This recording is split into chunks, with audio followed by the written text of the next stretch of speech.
प्रथम विश्व युद्ध विश्व स्तर पर लड़ा जाने वाला पहला प्रलयंकारी युद्ध था। इसमें विश्व के लगभग सभी देशों ने भाग लिया था। ये युद्ध मित्र राष्ट्रों और केंद्रीय शक्तियों के बीच लड़ा गया। मित्र राष्ट्रों में इंग्लैंड, फ्रांस, रूस, संयुक्त राज्य अमेरिका, इटली, रोमानिया तथा उनके सहयोगी राष्ट्र थे और केंद्रीय शक्तियों में जर्मनी, ऑस्ट्रिया हंगरी, तुर्की, बुल्गारिया इत्यादि देश थे। प्रथम विश्व युद्ध में मित्र राष्ट्रों की विजय हुई थी और केंद्रीय शक्तियों की पराजय। पहला विश्व युद्ध 1914 से 1918 तक मुख्य तौर पर यूरोप में हुए व्यापक महायुद्ध को कहते हैं। ये महायुद्ध यूरोप, एशिया व अफ्रीका तीनों महाद्वीपों में समुद्र, धरती और आकाश में लड़ा गया था। इसमें भाग लेने वाले देशों की संख्या, इसका क्षेत्र तथा इससे हुई क्षति के अभूतपूर्व आंकड़ों के कारण ही इसे विश्व युद्ध कहा गया। ये युद्ध लगभग 52 महीनों तक चला और उस समय की पीढ़ी के लिए ये जीवन की दृष्टि बदल देने वाला अनुभव था।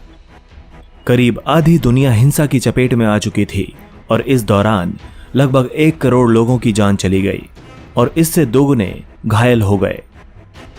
इसके अलावा बीमारियों और कुपोषण जैसी घटनाओं से भी लाखों लोग मारे गए। युद्ध समाप्त होते होते 4 बड़े साम्राज्य रूस, जर्मनी, ऑस्ट्रिया हंगरी, जिसे हैब्सबर्ग भी कहते हैं, और उस्मानिया पूरी तरह बर्बाद हो गए। यूरोप की सीमाएं फिर से निर्धारित की गईं और अमेरिका निश्चित तौर पर एक महाशक्ति बनकर उभरा। युद्ध में जर्मनी की हार के पश्चात 18 जून 1919 में पेरिस शांति सम्मेलन हुआ, जिसमें 27 देशों ने भाग लिया। इस शांति सम्मेलन का अमेरिका, इंग्लैंड और फ्रांस ने मुख्य नेतृत्व किया था। इसके अलावा जर्मनी पर वर्साई की संधि थोप दी गई। औद्योगिक क्रांति के कारण सभी बड़े देश ऐसे उपनिवेश चाहते थे जहां उन्हें कच्चा माल मिल सके और जहां पर अपने द्वारा बनाई गई चीजों को वे बेच भी सकें। इस उद्देश्य की प्राप्ति के लिए हर देश दूसरे देश पर साम्राज्य करने की चाहत करने लगा। इसके लिए हर देश अपनी सैन्य शक्ति बढ़ाने लगा और गुप्त कूटनीतिक संधियां भी करने लगा। इससे राष्ट्रों में अविश्वास और मनमुटाव बढ़ा और युद्ध की स्थितियां पैदा होने लगी। दोस्तों, अब ये जानते हैं कि आखिर प्रथम विश्व युद्ध के क्या कारण थे। प्रथम विश्व युद्ध के लिए कई कारण उत्तरदायी थे, जिनमें से मुख्य थे यूरोपीय शक्ति संतुलन का बिगड़ना, गुप्त संधियां एवं गुटों का निर्माण, जर्मनी और फ्रांस की शत्रुता, साम्राज्यवादी प्रतिस्पर्धा, सैन्यवाद, उग्र राष्ट्रवाद, अंतर्राष्ट्रीय संस्था का अभाव और जनमत एवं समाचार पत्र। यूरोपीय शक्ति संतुलन का बिगड़ना। 1871 में जर्मनी के एकीकरण के पूर्व यूरोपीय राजनीति में जर्मनी की महत्वपूर्ण भूमिका नहीं थी, परंतु बिस्मार्क के नेतृत्व में एक शक्तिशाली जर्मन राष्ट्र का उदय हुआ। इससे यूरोपीय शक्ति संतुलन गड़बड़ा गया। इंग्लैंड और फ्रांस के लिए जर्मनी एक चुनौती बन गया। इससे यूरोपीय राष्ट्रों में प्रतिस्पर्धा की भावना बढ़ गई। गुप्त संधियां एवं गुटों का निर्माण। जर्मनी के एकीकरण के पश्चात वहां के चांसलर बिस्मार्क ने अपने देश को यूरोपीय राजनीति में प्रभावशाली बनाने के लिए तथा फ्रांस को यूरोप की राजनीति में मित्र विहीन बनाए रखने के लिए गुप्त संधियों की नीति अपनाई। उसने ऑस्ट्रिया हंगरी के साथ द्वैत संधि यानी ड्यूअल अलायंस की। रूस के साथ भी मैत्री संधि की गई। इंग्लैंड के साथ भी बिस्मार्क ने मैत्रीवत संबंध बनाए। साल 1882 में उसने इटली और ऑस्ट्रिया के साथ भी मैत्री संधि की। फलस्वरूप यूरोप में एक नए गुट का निर्माण हुआ, जिसे त्रिगुट संधि यानी ट्रिपल अलायंस कहा जाता है। इसमें जर्मनी, ऑस्ट्रिया हंगरी एवं इटली सम्मिलित थे। इंग्लैंड और फ्रांस इस गुट से अलग रहे। जर्मनी और फ्रांस की शत्रुता। जर्मनी और फ्रांस के बीच पुरानी दुश्मनी थी। जर्मनी के एकीकरण के दौरान बिस्मार्क ने फ्रांस के धनी प्रदेश एल्सेस लॉरेन पर अधिकार कर लिया। मोरक्को में भी फ्रांसीसी हितों को क्षति पहुंचाई गई, इसीलिए फ्रांस का जनमत जर्मनी के विरुद्ध था। फ्रांस सदैव जर्मनी को नीचा दिखलाने के प्रयास में रहता था। दूसरी ओर जर्मनी भी फ्रांस को शक्तिहीन बनाए रखना चाहता था। इसीलिए जर्मनी ने फ्रांस को मित्र विहीन बनाए रखने के लिए त्रिगुट समझौता किया। बदले में फ्रांस ने भी जर्मनी के विरुद्ध अपने सहयोगी राष्ट्रों का गुट बना लिया था। प्रथम विश्व युद्ध के समय तक जर्मनी और फ्रांस की शत्रुता इतनी बढ़ गई कि इसने युद्ध होने की संभावनाओं को काफी हद तक बढ़ा दिया था। साम्राज्यवादी प्रतिस्पर्धा। साम्राज्यवादी देशों का साम्राज्य विस्तार के लिए आपसी प्रतिद्वंदिता एवं हितों की टकराहट प्रथम विश्व युद्ध का मूल कारण माना जा सकता है।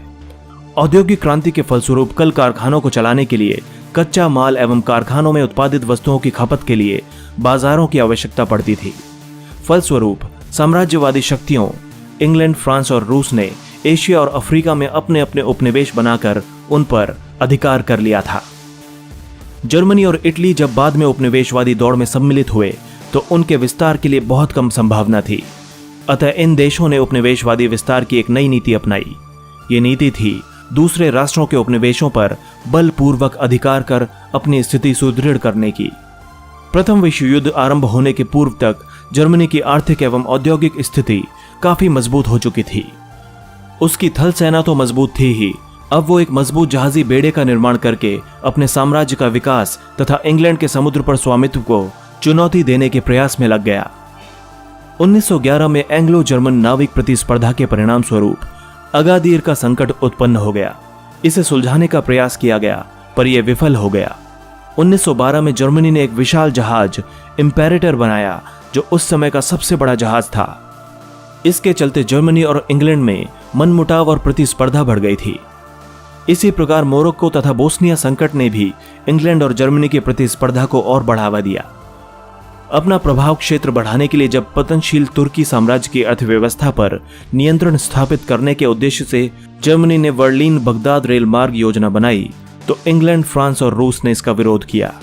इससे इनके बीच और भी कटुता बढ़ गई। सैन्यवाद।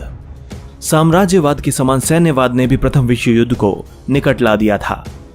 प्रत्येक राष्ट्र अपनी सुरक्षा एवं विस्तारवादी नीति को कार्यान्वित करने के लिए अस्त्र शस्त्रों के निर्माण एवं उनकी खरीद बिक्री में लग गया था। अपने अपने उपनिवेशों की सुरक्षा के लिए भी सैनिक दृष्टि से मजबूत होना आवश्यक हो गया। फलस्वरूप युद्ध के नए नए अस्त्र शस्त्र बनाए गए। राष्ट्रीय आय का बहुत बड़ा भाग अस्त्र शस्त्रों के निर्माण एवं सैनिक संगठन पर खर्च किया जाने लगा। उदाहरण के लिए फ्रांस, जर्मनी और अन्य प्रमुख राष्ट्र अपनी आय का 85% सैन्य व्यवस्था पर खर्च कर रहे थे। अनेक देशों में अनिवार्य सैन्य सेवा लागू की गई। सैनिकों की संख्या में अत्यधिक वृद्धि की गई। इसके अलावा सैन्य अधिकारियों का राज्य की राजनीति में भी वर्चस्व हो गया था। इस प्रकार पूरा यूरोप बारूद के ढेर पर बैठा था। बस विस्फोट होने की ही देरी थी और यह विस्फोट 1914 में हुआ। उग्र राष्ट्रवाद। उग्र तथा विकृत राष्ट्रवाद भी प्रथम विश्व युद्ध का एक मौलिक कारण बना।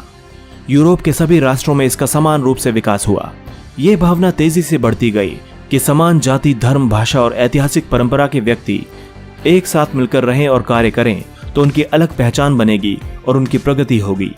पहले भी इस आधार पर जर्मनी और इटली का एकीकरण हो चुका था। बाल्कन क्षेत्र में यह भावना बहुत ही ज्यादा तेज थी।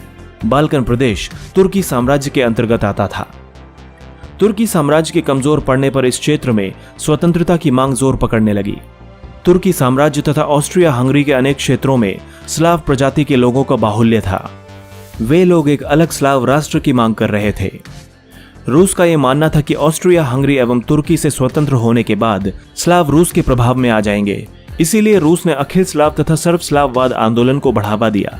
इससे रूस और ऑस्ट्रिया हंगरी के संबंध बिगड़ गए। इसी प्रकार सर्व जर्मन आंदोलन भी चला। सर्व, चेक तथा पोल जाति के लोग भी स्वतंत्रता की मांग कर रहे थे। इससे यूरोपीय राष्ट्रों में एक दूसरे के प्रति दुश्मनी की भावना बढ़ती गई। अंतरराष्ट्रीय संस्था का अभाव। प्रथम विश्व युद्ध के पूर्व ऐसी कोई संस्था नहीं थी जो साम्राज्यवाद, सैन्यवाद और उग्रवाद पर नियंत्रण लगाकर विभिन्न राष्ट्रों के बीच सौहार्दपूर्ण संबंध बनाए रखे। प्रत्येक राष्ट्र स्वतंत्र रूप से अपनी मनमानी कर रहा था। इससे यूरोपीय राजनीति में एक प्रकार की अराजक स्थिति उत्पन्न हो गई। जनमत एवं समाचार पत्र। प्रथम विश्व युद्ध के लिए तत्कालीन जनमत भी कम उत्तरदायी नहीं था। प्रत्येक देश के राजनीतिज्ञ, दार्शनिक और लेखक अपने अपने लेखों में युद्ध की वकालत कर रहे थे। पूंजीपति वर्ग भी अपने स्वार्थ में युद्ध का समर्थक बन गया था। युद्ध को भड़काने वाले जनमत तैयार करने के लिए समाचार पत्रों की भी महत्वपूर्ण भूमिका रही। प्रत्येक देश का समाचार पत्र दूसरे राष्ट्र के विरोध में झूठा और भड़काऊ लेख प्रकाशित करता रहा। इससे विभिन्न राष्ट्रों एवं वहां की जनता में दुश्मनी की भावना पैदा होने लगी। समाचार पत्रों के झूठे प्रचार ने यूरोप का वातावरण विषैला बना दिया था, जिसके चलते युद्ध का होना लगभग तय हो गया था। तत्कालीन कारण। प्रथम विश्व युद्ध का तत्कालीन कारण बना ऑस्ट्रिया के युवराज आर्कड्यूक फ्रांसिस फर्डिनेंड की बोस्निया की राजधानी सेराजेवो में हत्या। 28 जून 1914 को एक आतंकवादी संगठन काला हाथ से संबंध सर्ब प्रजाति के एक बोस्नियाई युवक ने राजकुमार और उनकी पत्नी की गोली मारकर हत्या कर दी। इससे सारा यूरोप स्तब्ध हो गया। ऑस्ट्रिया ने इस घटना के लिए सर्बिया को उत्तरदायी माना। ऑस्ट्रिया ने सर्बिया को धमकी दी कि वो 48 घंटे के अंदर इस संबंध में स्थिति स्पष्ट करे तथा आतंकवादियों के खिलाफ कड़ी से कड़ी कार्रवाई करे। सर्बिया ने ऑस्ट्रिया की मांगों को ठुकरा दिया। परिणाम स्वरूप 28 जुलाई 1914 को ऑस्ट्रिया ने सर्बिया के विरुद्ध युद्ध की घोषणा कर दी। इसके साथ ही अन्य राष्ट्र भी अपने अपने गुटों के समर्थन में युद्ध में सम्मिलित होते गए और इस प्रकार प्रथम विश्व युद्ध आरंभ हुआ। प्रथम विश्व युद्ध की प्रमुख घटनाएं। 28 जुलाई 1914 को ऑस्ट्रिया द्वारा सर्बिया के विरुद्ध युद्ध की घोषणा होते ही युद्ध का बिगुल बज गया। रूस ने सर्बिया के समर्थन में और जर्मनी ने ऑस्ट्रिया के समर्थन में सैनिक कार्रवाई आरंभ कर दी। रूस के समर्थन में इंग्लैंड और फ्रांस भी आ गए। जापान ने भी जर्मनी के विरुद्ध युद्ध की घोषणा कर दी। जर्मन सेना बेल्जियम को रोनते हुए फ्रांस की राजधानी पेरिस के निकट तक पहुंच गई। इसी समय जर्मनी और ऑस्ट्रिया पर रूसी आक्रमण हुआ। इससे जर्मनी ने अपनी सेना की एक टुकड़ी पूर्वी मोर्चे पर रूस के प्रसार को रोकने के लिए भेज दी। इससे फ्रांस सुरक्षित हो गया और पेरिस बच गया। पश्चिमी एशिया में फिलिस्तीन, मेसोपोटामिया और अरब राष्ट्रों में तुर्की और जर्मनी के विरुद्ध अभियान हुए। सुदूर पूर्व जापान ने भी जर्मनी अधिकृत क्षेत्रों पर अधिकार कर लिया था। इंग्लैंड तथा फ्रांस ने अफ्रीका के अधिकांश जर्मन उपनिवेशों पर अधिकार कर लिया था। संयुक्त राज्य अमेरिका का युद्ध में शामिल होना। 1917 तक अमेरिका मित्र राष्ट्रों से सहानुभूति होते हुए भी युद्ध से दूर था। 1915 में जर्मनी ने एक ब्रिटिश जहाज लुसितानिया को डुबो दिया, जिसमें कुछ अमेरिकी यात्री भी सवार थे। इस घटना के बाद अमेरिका शांत नहीं रह सका। उसने 6 अप्रैल 1917 को जर्मनी के विरुद्ध युद्ध की घोषणा कर दी। अमेरिका द्वारा युद्ध में शामिल होने के बाद युद्ध का पासा पलट गया। सोवियत संघ का युद्ध से अलग होना। 1917 में जहां अमेरिका युद्ध में शामिल हो गया था, वहीं सोवियत संघ युद्ध से अलग हो गया। 1917 की बोल्शेविक क्रांति के बाद लेनिन के नेतृत्व वाली सरकार ने युद्ध से अलग होने का निर्णय ले लिया था। सोवियत संघ ने जर्मनी से संधि कर ली और युद्ध से वो अलग हो गया। युद्ध का निर्णायक चरण। अप्रैल 1917 में अमेरिका विश्व युद्ध में शामिल हुआ था। इसके साथ ही घटना चक्र तेजी से चला। केंद्रीय शक्तियों की पराजय और मित्र राष्ट्रों की विजय की श्रृंखला आरंभ हो गई। बाध्य होकर अक्टूबर-नवंबर 1918 में तुर्की और ऑस्ट्रिया ने आत्मसमर्पण कर दिया। अब जर्मनी अकेला पड़ चुका था। युद्ध में पराजय और आर्थिक संकट से जर्मनी में विद्रोह की स्थिति उत्पन्न हो गई। इस स्थिति में जर्मन सम्राट कैसर विलियम द्वितीय को गद्दी त्यागनी पड़ी। वह भागकर हॉलैंड चला गया। जर्मनी में वेमर गणतंत्र की स्थापना हुई। नई सरकार ने 11 नवंबर 1918 को युद्ध विराम के घोषणा पत्र पर हस्ताक्षर किया और इसके साथ ही यह विनाशकारी युद्ध समाप्त हो गया। प्रथम विश्व युद्ध में सैनिकों के अतिरिक्त सामान्य जनता ने भी सहायक सेना के रूप में युद्ध में भाग लिया था। इस युद्ध में सैनिकों और नागरिकों का जितने बड़े स्तर पर संहार हुआ, वैसा पहले किसी भी युद्ध में नहीं हुआ था। इस युद्ध ने स्पष्ट रूप से यह दिखा दिया था कि वैज्ञानिक आविष्कारों का दुरुपयोग मानवता के लिए कितना घातक हो सकता है। इस प्रकार प्रथम विश्व युद्ध को विश्व इतिहास में एक युगांतकारी घटना माना जा सकता है। दोस्तों, इसी तरह की इंटरेस्टिंग और इन्फॉर्मेटिव वीडियोस देखने के लिए हमारे चैनल हिस्टोरिक हिंदी को आज ही सब्सक्राइब करें और बेल आइकन को दबाना ना भूलें।